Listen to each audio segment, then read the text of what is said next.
What's up, guys? Welcome back to another video in the basement. In today's video, I want to go over Quant, QNT. I see maximum FUD for this crypto. A lot of people losing faith. I answered somebody on my last weekly Q&A who he said, I think he was like 50% to Quant. How do I feel about this? And I gave him advice. I said, well, it's not how I feel about it. It's how you feel about it. And I've been covering Quant since I started YouTube over 2 years ago. It's one of my most bullish crypto. I've been buying it, pretty actively. I haven't bought it recently, but I bought it from all the way down to $40, all the way up to around this price, 120. And it's a crypto I've been telling you guys that you had to be patient with, right?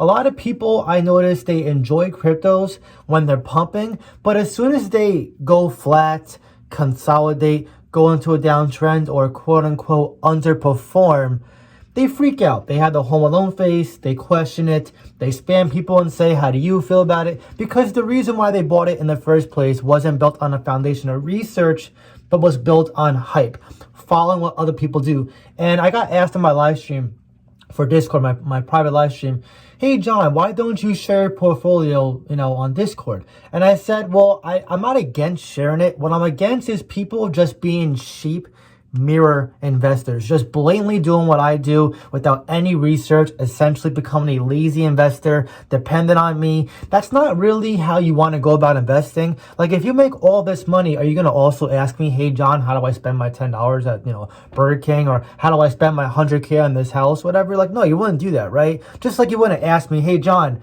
I want to buy a car, would you buy a car? Like, it's the same with investing, right? It's your money, so it's your decision what you do with it, right? And when you research, you have your conviction. So when you see downtrends, consolidation, periods of FUD, instead of always freaking out, you enjoy it, you relish it. Maybe you buy the dips and DCA, or you at least, let it pass and wait for the pumps to eventually come. Now, Quant is a utility play. Utility cryptos are not exciting cryptos. I know sometimes you guys see, insert meme coin going like this, or you see, when Caspa pumped, it was so exciting. Now Caspa's getting FUD too. But Quant is a pick that I'm actually okay with consolidating because, I hold a lot of Quant, but if I was looking to accumulate more right now, I would take these discounts for what they are, opportunities in DCA.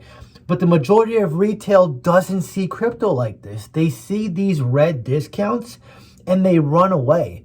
I tell you guys all the time, right? People like to always laugh. Oh my God, you guys are buying these cryptos. They're going to zero. Oh my God, why would you buy these cryptos? No one's going to, go invest into them. And all of a sudden they pump, and then these same people go quiet and they start buying that crypto much higher. And then you just see them disappear, right? But then you always get the other side. Hey, John, how did you buy Quant at $40? How did you buy Caspa at a penny? How did you buy this crypto at this price? And I said, well, when I bought it, the majority of people were not bullish on it. And when I bought it, there was maximum FUD, which is fear, uncertainty, and doubt, and maximum hate. There was people saying you're stupid. There was people saying it's going lower. And there were people saying, why would you invest into this? This one's better. This one's better. I still see it to this day. And you can insert any crypto. Guys, Bitcoin, the best crypto, gets called slow, gets called old tech, gets called worthless, gets called even sometimes a stablecoin. Surprising. I got one dumb comment with that. But the majority of people will FUD Bitcoin. So what makes you think any old coin is safe from FUD? It's not about you trying to dodge the FUD. This is why I say your conviction matters. When you're convicted into your crypto and you actually believe in it, you weather the storm. I tell you guys all the time, buy and hold investing sounds easy on paper, but what's the hard part? Is it buying? No, anybody can throw money at any crypto. What's the hard part? Holding. Think of it as like you're in the ocean. I always do this analogy. Some of you guys like it, some of you hate it, whatever. The waves get rocky. You're in the water, your buddies are on the sand, like, hey, what are you doing over there still? Don't you want to come to shore? It's getting a little rocky out there. And you're like, what do you mean? Water's warm, I feel great. I don't come to the beach that often. I want to be here for a little bit, and then I'll leave. This is the mindset you got to have for crypto, right? A lot of us are not here to be 30-year long-term investors. We're here to flip our investments in 2 years and come back next bear market and do it all over again. How do you do it? How do you make the most money? You buy when there's maximum fear. You buy when the majority of people are staying away. Just think about it from a logical standpoint. Right now, quants, right? If every single person right now said they're bullish on Quant, every YouTuber came out in complete agreement, which is never going to happen, by the way, get over yourself if you believe that, and they all said Quant's the next best thing since Bitcoin, where would Quant's price be right now? Probably $1,000.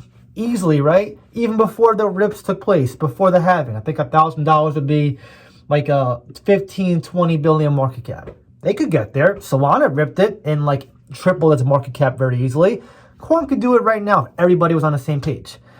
But you don't want that. If you're trying to make money on an investment, you don't want to see this and then get in. Because if you had this confirmation bias that you really want, because nobody wants to risk their money, despite knowing that crypto is a high risk, high reward, asset class.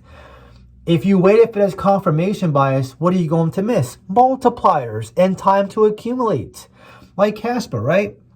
A lot of you guys probably forget when it was a penny or sub 5 cents, right? How much FUD did we see at 5 cents or 3 cents? How many triple top YouTubers came out with their stupid TA graphs and said it was going lower on no research, just saying it had to go lower? Where's Casper now? On a downtrend at what price? 11 cents.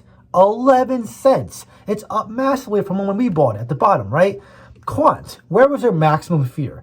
Not this price, surprisingly. When it was $40, the common FUD with Quant was it's not ISO compliant, which meant nothing. The token was useless. The team was going to leave, and that it was going to $20.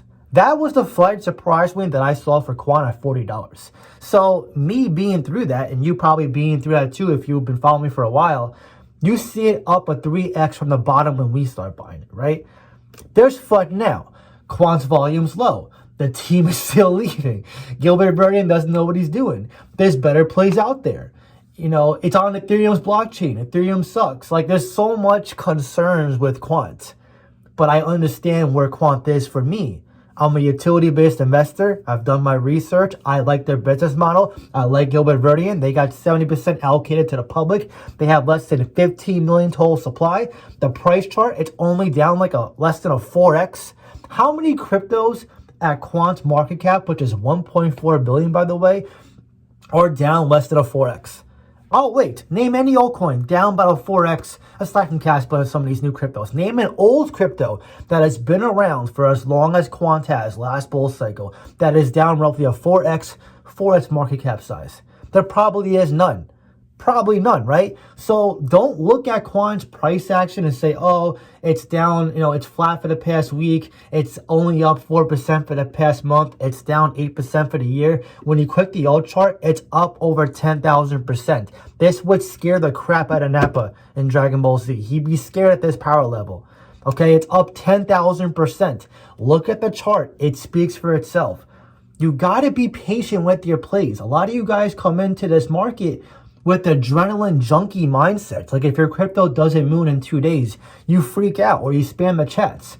That's why I have my Patreon and Discord, by the way. If you're ever interested, I definitely encourage you guys to join, because we discuss topics like this. When you're feeling, less convicted into your plays, or if you're running your portfolio by me in the whale tier, or if we're just talking about low caps or degenerate plays or lottery plays, utility plays, sleeper coins, whatever, even fitness. We talk about many different topics because they all kind of tie in. A lot of this market is emotional, right? And if you're surrounded by like-minded people, I don't know about you, but when I'm not here on YouTube or in my Discord, nobody talks about crypto in real life. Nobody knows about it. And if I have friends that know about it, they're like, oh, Bitcoin, right?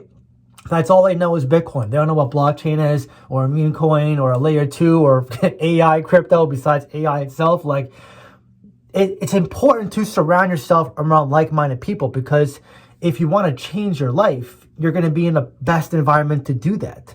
So, if you're trying to do this yourself, you can definitely do it, but it requires a lot more time, a lot more stress, and a lot more patience, which you can do. I mean, I've done it myself when I first started, but now I'm very thankful I had this group, because even though I run this group, I still learn a lot from my members.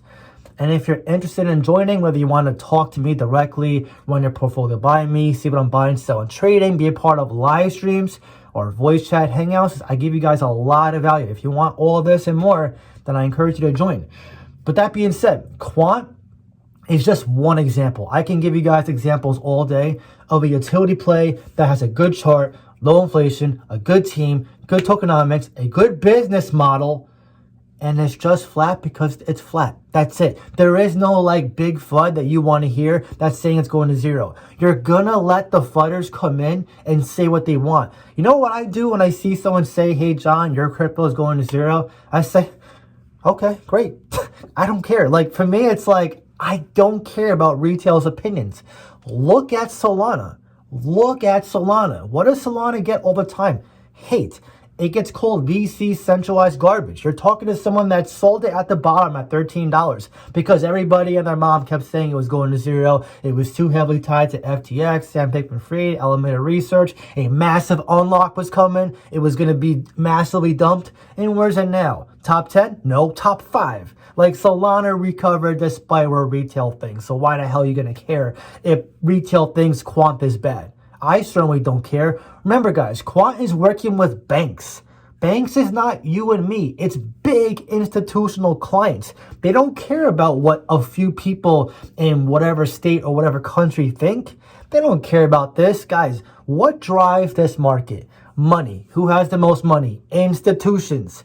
Hence why they're called smart money. Hence why Bitcoin rips it first. Not because we're buying, but because institutions are buying. So when you're looking at utility plays, obviously study the crypto, the tokenomics, the team, the model, but who they advertising to. If they're working with institutional clients and it's not a quote unquote sexy crypto, like it's not a Pepe or a friggin' Bonk or whatever, then understand it might take time. I mean, it's called Quant. Who the hell gets excited about Quant? Like, have you ever heard of Quant, QNT outside of crypto? No. But we all know about Pepe outside of it, or Shiba Inu. We know the dog, right? So don't get so hung up on this short-term price action. If you really don't like Quant and you hate it, then by all means, you do what you feel is best. If it makes you not sleep at night and you're just staying up wondering why you still hold it, then by all means sell it. But if you believe in it and your only concern is the short-term price action, make sure you develop this conviction with more research. But anyways, now I want to hear from you. Are you still bullish on Quant? And if so, where do you see its price this bull cycle? Drop your comment down below and let me know. If you enjoyed this video, please leave a like. Really helps so much. That being said, I hope you have a great day and I'll see you in the next video.